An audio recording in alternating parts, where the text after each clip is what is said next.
자, 오늘 이 언약궤에 대한 얘기를 할 텐데, 자, 여러분 언약궤 이 법궤는 아무 곳이나 두면 돼요, 안 돼요? 안 됩니다.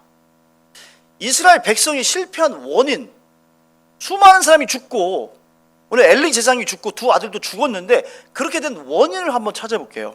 자, 우리 여호수아 18장으로 가겠습니다. 우리 구약성경 여호수아 18장 1절입니다. 여호수아 18장 1절 말씀을 한번 찾아보겠습니다. 자, 몇 페이지일까요?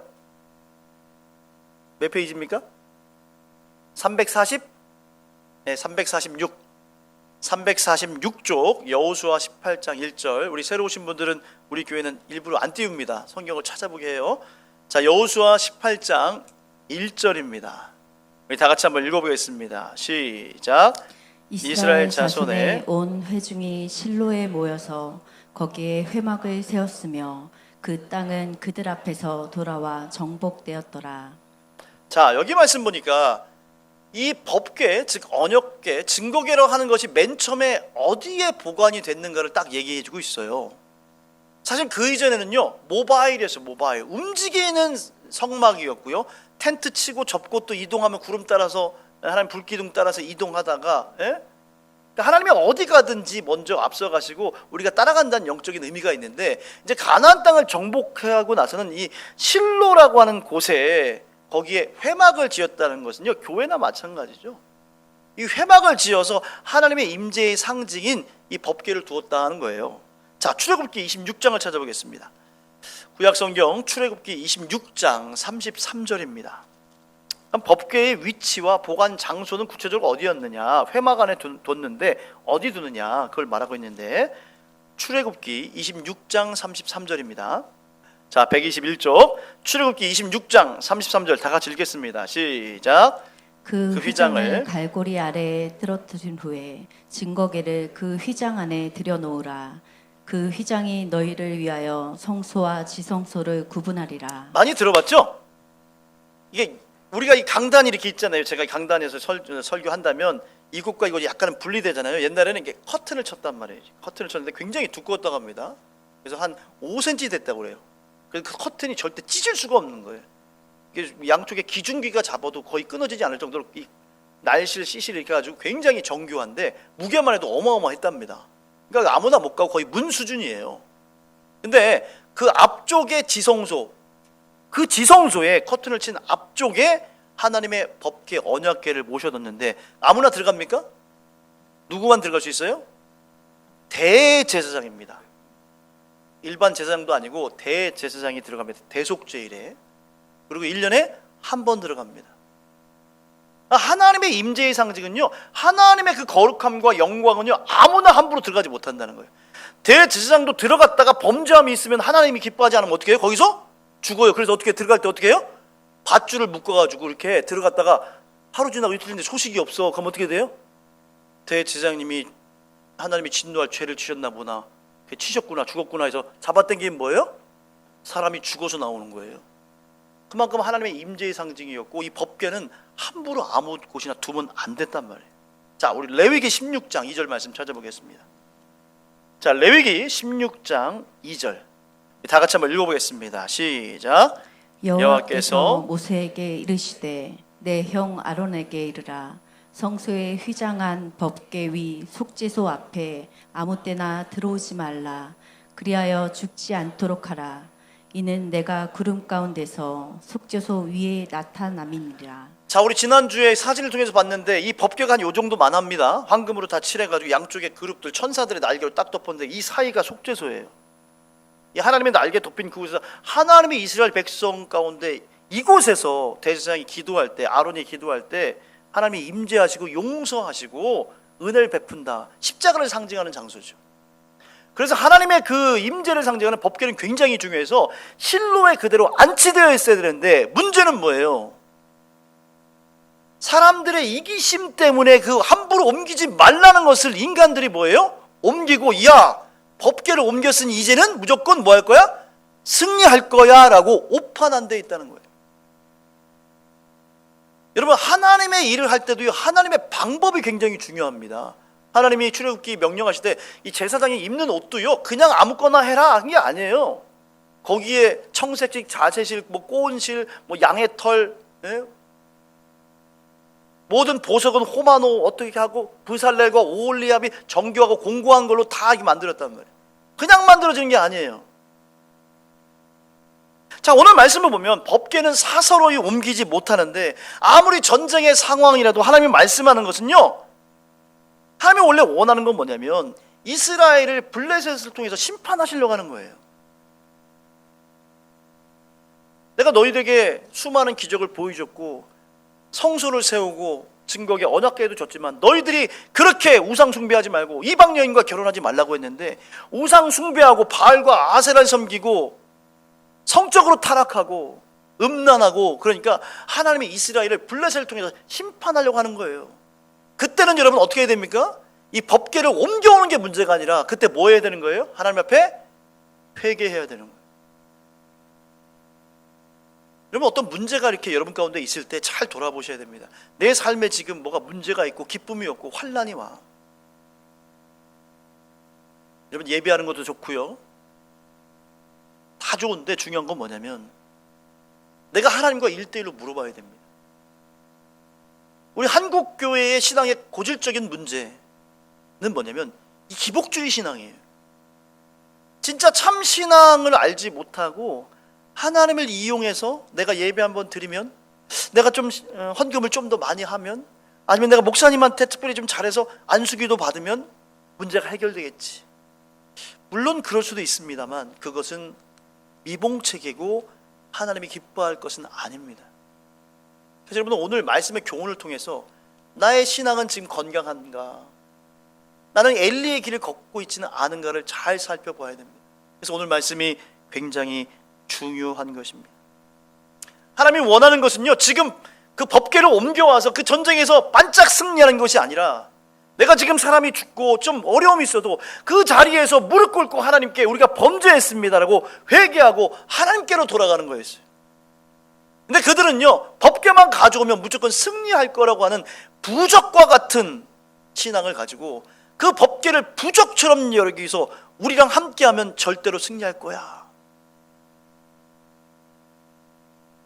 그래서 법궤를 자기 마음대로 옮겼던 것입니다. 그리고 엘리의 두 아들 홈니와 비느하스는 절대로 법궤는 옮길 수 없습니다라고 제사장수 얘기해야 되는데 그것들 그대로 용인하고 허용했습니다. 그리고 그 아버지 엘리 제사장은요, 어떻게 했어요? 이 아들들의 잘못에 철저히 꾸짖고 절대 안 된다고 얘기를 해야 되는데 그대로 방조해버렸어요.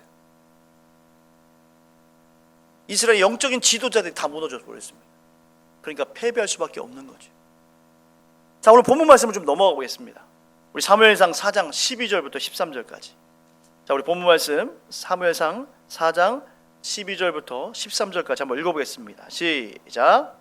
당일에 어떤 베냐민 사람이 진영에서 달려나와 자기의 옷을 찢고 자기의 머리에 티끌을 덮어쓰고 실로에 이르니라. 그가 이를 때 엘리가 길 옆 자기의 의자에 앉아 기다리며 그의 마음이 하나님의 괴로 말미암아 떨릴 즈음이다. 그 사람이 성읍에 들어오며 알림에 온 성읍이 부르짖는지라. 자, 법궤를 가져왔어요, 전쟁터에. 그러면 승리해야 되는데 결과는 어땠어요? 더 큰 패배였습니다. 우리가 하나님의 이름을 부른다고 무조건 승리하는 거 아니에요. 죄송합니다 여러분, 주일날 예배 온다고 무조건 구원받는 게 아니라고 그랬죠. 그래서 제가 심각해지는 겁니다. 예수님 잘 믿어야 돼요. 말씀대로 믿어야 됩니다. 그래야 구원받는 거예요. 삶이 바뀌어야 돼요. 오늘 여기 보니까 엘리 제사장이 떨고 있어요. 여러분 제사장이 왜 떨어요? 담대해야지. 자기 죄 때문에 그렇습니다. 여러분 엘리 제사장 여기 보니까 왜 떨어요?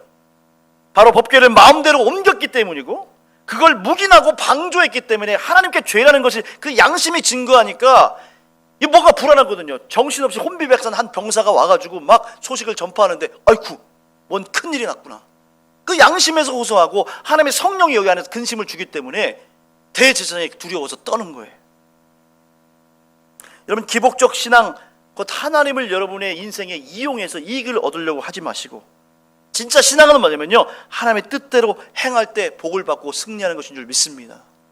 결국은요 여러분의 신앙의 분기점이 필요한데 진짜 예수님 만난 사람은요, 나의 이익과 성공을 위해서 하나님을 이용하는 것이 아니라 하나님의 완전한 계획을 믿고 하나님 말씀에 순종하기를 여러분의 모든 것을 내어놓는 것이 진짜 신앙생활의 시작인 줄 믿습니다. 그렇게 해야 되는 거예요. 자, 에스겔서 찾아볼게요. 구약성경 에스겔서 33장입니다. 구약성경 에스겔서 33장 30절에서 31절까지. 야, 저도 이 말씀을 설교를 준비하면서도 너무 이런 말씀이 너무 맞다. 역시 하나님의 말씀이다. 이런 생각을 많이 합니다. 우리 구약성경 에스겔 33장 30절에서 31절까지입니다. 자, 몇 페이지일까요? 1204쪽. 예, 1204쪽. 1204쪽. 우리 에스겔 33장 30절에서 31절 다 같이 한번 읽겠습니다. 시작.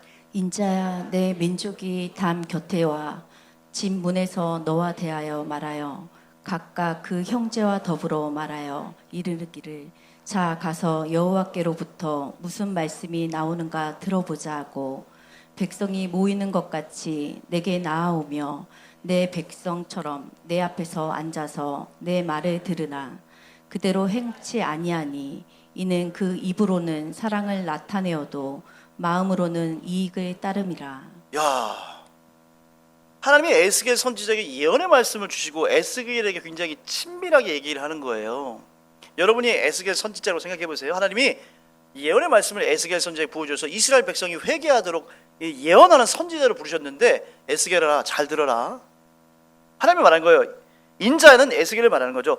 내 민족이, 이스라엘 민족이 담 곁에 와서, 그리고 너의 집 문에 와서 너에 대하여, 에스겔 선지자 너에 대해서 말하여 각각 그 형제와 더불어 말하여 이르기를 자, 야 우리 가서, 너무 좋은 선지자님이 계시다거든, 그 집 앞으로 한번 가보자, 한번 말씀을 들어보자, 이렇게 모인다는 거예요. 자 가서 여호와께로부터 무슨 말씀이 나오는가 들어보자 하고, 야 은혜와 사랑의 교회 새로운 목사님이 오셨대. 야, 근데 목사님이 말씀을 너무 잘 전하신대. 한번 가볼까? 이 호기심에 가는 거죠.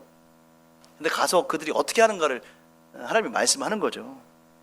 백성이 모이는 것 같이 내게 나오며, 그죠? 내 백성처럼 내 앞에 앉아서 내 말을 들으나. 그러니까 목사님의 말씀, 막 설교 말씀 들어 아멘, 은혜 받아서, 야 목사님 보니까 야 찬양도 좀 잘하시는 것 같고 설교도 안 졸리게 재밌게 그냥 아싸라게 하신다. 야 좋다. 뜬다는 거죠. 근데 문제는 무엇입니까? 말씀 듣고 좋긴 한데 말씀 듣고 좋다고 구원받는 것은 아닙니다. 에스겔의 말씀을 들었다고 이스라엘 백성의 죄가 사함받고 구원받는 게 아니죠. 오늘 여기 뭐라고 그랬어요? 내 말을 들으나 이스라엘 백성들은 그대로 행하지 아니한다. 이게 문제입니다. 여러분, 순종이 뭐예요? 순종이 예배보다 낫습니다. 우린 순종 안 하거든요. 왜? 힘들거든. 순종하려면 힘들거든요. 각오하셔야 되거든. 적당하게 순종하는 게 문제입니다, 여러분. 그는 그 입으로는요, 그렇게 에스겔 선지자의 말을 듣고 은혜 받았어. 목사님의 설교를 듣고 은혜를 받았어요. 근데 입으로 그래서 사랑을 뭐예요? 나타내. 우리 사랑, 그리고 믿음도 얘기하고 막 신앙도 얘기하고 주여도 얘기하고 아멘 할렐루야도 한단 말이에요. 그렇게 한다는 거죠. 근데 문제는 뭐예요? 나타내어도 마음으로는 뭐예요? 이익을 따라, 돈을 따르고 성공과 형통을 따라요. 내가 교회 나가면 하나님 복 주시겠지? 내가 헌금하면 하나님께서 또 축복해 주시겠지? 물론 하나님은 예배하는 걸 기뻐하지만요, 때로는요 하나님이 기뻐하는 것이 준비되지 않았을 때 예배를 멈추라고 하셨어요. 아모스 선지자, 내 노랫소리를 내게 그칠지어다. 내 비파소리 찬양대도 다 없애버려.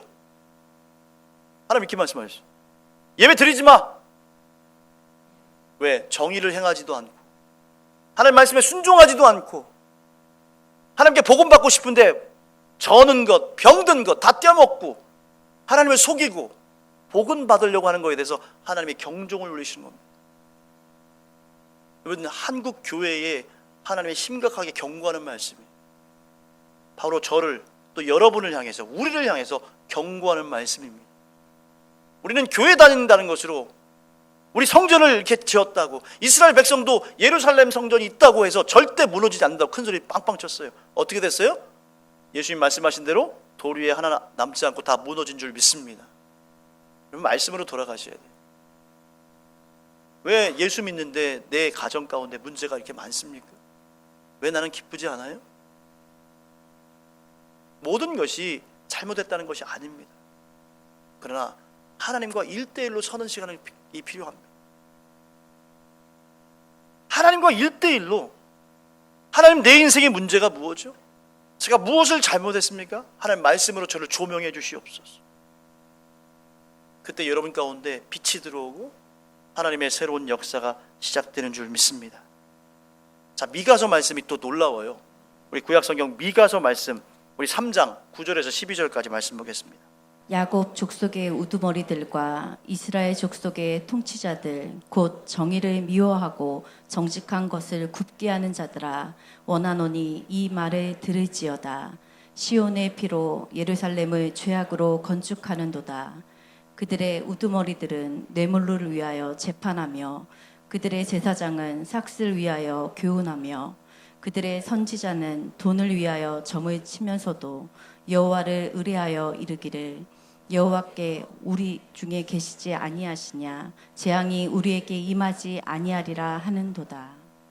이러므로 너희로 말미암아 시온은 갈아엎은 밭이 되고 예루살렘은 무더기가 되고 성전에 사는 수풀의 높은 곳이 되리라. 여러분, 이것은요 두렵고 떨리는 말씀인데 저와 여러분과 사실은 우리 대한민국 열방을 향한 똑같은 말씀이에요. 자, 보세요. 여기 보면 하나님이 경고하시는 거죠. 10절 말씀 특히 보면 시온은 이스라엘을 상징하는 거죠. 그걸 대한민국으로 바꿔보세요. 대한민국을 뭐로? 예루살렘을 대전과 계룡이라고 해봅시다. 대전과 계룡을 죄악으로 건축하는다. 우리의 하나님 말씀은 이 시대에 우리에게 적용해야 될 거 아니에요? 지금 대한민국이 너무 잘 살아요. 해외에 가면 막 큰 손들이에요. 우리나라가 너무 잘 사는데 요즘 교회는요, 교회에서 무슨 행사한다면 안 모이잖아요. 아이들이 다 떠나고 있어요. 해외여행은 다 가는데. 회개할 거 아닙니까? 우리는 안전지대예요? 내가 지금 교회 나온다고? 대한민국이 영원히 부흥합니까? 우리 정말 철저히 주님 앞에 회개해야 됩니다. 하나님 믿는다는 게 뭐예요? 우리의 삶의 태도와 우리 행동이 바뀌는 것입니다. 여기 보니까 11절, 그들의 우두머리들은 뇌물을 위해 재판하는데 뇌물을 위해 재판해요. 그들의 제사장은 삭슬 위하여 교훈해요. 우리 인간의 모습이에요. 하나님 아니면, 말씀 아니면 우리는 그 죄를 이길 수가 없습니다. 여러분 보니까 여기 뭐라고 하세요? 제사장들도 삭슬 위해 교훈하고요, 선지자들도 돈을 위해서 예언한다고 그랬잖아요. 이게 얼마나 악한 것입니까? 우리는 함께 회개해야 될 줄 믿습니다. 자, 우리 마지막으로 우리 사무엘상 4장 14절부터 17절까지 말씀 보겠습니다. 사무엘상 4장 14절에서 17절, 오늘 본문 말씀 한번 보겠습니다. 다 같이 읽겠습니다. 시작. 엘리가 그 부르짖는 소리를 듣고 이르되 이 떠드는 소리는 어찌 됨이냐. 그 사람이 빨리 가서 엘리에게 말하니 그때 엘리의 나이가 98세라. 그의 눈에 어두워서 보지 못하더라. 그 사람이 엘리에게 말하되 나는 진중에서 나온 자라. 내가 오늘 진중에서 도망하여 왔나이다. 엘리야가 이르되 내 아들아, 일이 어떻게 되었느냐. 소식을 전하는 자가 대답하여 이르되 이스라엘이 블레셋 사람들 앞에서 도망하였고 백성 중에는 큰 살육이 있었고 당신의 두 아들 홈니와 비느하스도 죽임을 당하였고 하나님의 괴는 빼앗겼나이다. 여러분, 결국 전장터에서 들려온 세 가지 비극은 무엇입니까? 첫 번째, 보병 3만 명이 추가로 죽었다는 거예요. 4천 명이 더 죽었죠. 두 아들 홈니와 비느하스, 하나님이 그 죄를 심판해서 죽었습니다. 결국은 법궤도 원수의 나라 블레셋에게 뺏긴 거죠. 그래서 오늘 성경은요 18절에서 결론적으로 얘기하고 있어요. 그 엘리의 40년 거룩한 직임 사사의 성역을 이렇게 평가하고 있어요. 18절 말씀 보니까 하나님의 괴를 말할 때에 엘리가 자기 의자에서 뒤로 넘어져 문 곁에서 어떻게 했어요? 목이 부러져 죽었는데 그 원인을 얘기하고 있는데 그 원인이요 단순한 육체적인 걸 얘기하는 게 아니에요. 첫 번째 뭡니까? 나이가 많고, 두 번째 비대한 까닭이라. 그가 이스라엘의 사사가 된 지 40년이었다. 차라리 사사가 아니었으면 좋아할 것 같았어요. 오늘 여러분들 그 성경의 평가는 무엇입니까? 하나님의 평가는 뭐예요? 첫 번째, 나이가 많다. 18절에도 나와 있는데 무기력하고 움직이지 않고 활력이 없다는 얘기죠. 그것은 단순히 육체적인 나이를 얘기하는 게 아니에요. 그의 영적인 상태가 굉장히 노쇠하고 하나님 앞에 활력 있게 순종하지 못하고 움직이지 않았다는 얘기잖아요. 여러분, 나이는 숫자에 불과합니다. 어떤 사람은 20살인데도요 영적인 나이는 500세인 사람도 있어요. 애들이 그렇다니까요. 어떤 분은요 80이어도요 청년보다 더 젊은 분이 있어요. 할렐루야. 여러분, 그렇게 젊어지시길, 영이 젊어지길 주 이름으로 축복합니다. 두 번째는 뭐냐면요, 비대했다거든요. 옛날 성경에는 비둔했다고 했는데 그건 게으르고 그래서 뚱뚱해서 스스로 자신의 몸도 통제 못한다는 얘기인데 단순히 살이 많이 쪘다는 걸 얘기하는 게 아니에요. 그의 영혼의 상태가 점점점 기름이 차고 무감각해지고, 그래서 자녀들이 하나님이 정말 진노할 일을 행해도 꾸짖고 혼내지 못하는 상태로 비둔해진 거예요. 마지막으로 눈이 어두워졌는데, 오늘 이 본문 여기만 나온 게 아니라 앞에 3장 2절에도 나와서 두 번씩이나 얘기하고 있습니다. 영안이, 사실 제사장에게 제일 중요한 것은 영안이 열려야 되는데 영안이 닫힌 거예요. 여러분, 영적인 거 보는 저와 여러분 되길 주의 이름으로 축복합니다. 그때 우리 곧 살아나고 아름다운 것들을 이루는 거예요. 자, 그러면 우리는 이 말씀을 통해서 어떻게 변화되어야 될까요? 첫 번째로요, 육체적 나이는 많더라도 여러분 영적인 나이를 청년으로 만들길 주의 이름으로 축복합니다. 대표적인 성경적인 인물이 누구예요? 갈렙입니다. 갈렙. 80이어도 힘이 남아서 할렐루야. 저 산지를 내게 주옵소서. 그 헤브론 산지를 정복한 줄 믿습니다. 여러분, 힘들고 어려워도요 도전하시길 주의 이름으로 축복합니다. 이 시대에 갈렙이 되시길 주의 이름으로 축복합니다. 두 번째는 뭐냐면요, 살이 찌면 우리 여자분들이 뭐 해요? 다이어트 하시죠? 지금도 다이어트 하면서 약도 드시고 뭐 음식도 조절한 분이 있죠? 힘들잖아요. 근데 영적인 비둔함에 대해서는 다이어트를 안 해요. 여러분, 우리는요 세상이 주는 달콤한 당분, 기름진 쾌락의 고기, 우리 영혼을 파괴하는 지방을 제거하고 순결하고 신령한 하나님의 말씀으로 돌아가야 될 줄 믿습니다. 예배와 기도로 우리의 영적인 체지방을 녹여야 돼요. 그때 승리할 줄 믿습니다. 마지막입니다. 세 번째로 우리의 눈을 잘 관리해야 됩니다. 눈이 나쁘다고 루테인, 지아잔틴 이런 거 막 드시는 분 있죠? 더 중요한 것은 여러분 영적인 눈이 열려야 될 줄 믿습니다. 그러기 위해서 성령님을 구해야 됩니다. 예수 그리스도를 만나면 여러분 눈이 떠집니다. 사도 바울이 다메섹 도장에서 예수님 만나고 완전히 눈이 열린 줄 믿습니다. 비늘이 열려진 줄 믿습니다. 그리고 새로운 삶을 살았어요. 오늘 말씀 꼭 기억하면서 사랑하는 여러분, 이 세 가지를 여러분의 삶 속에 적용해서 승리하고 엘리의 길이 아니라 사무엘의 승리의 길을 가는 저와 여러분 되기를 주의 이름으로 축복합니다.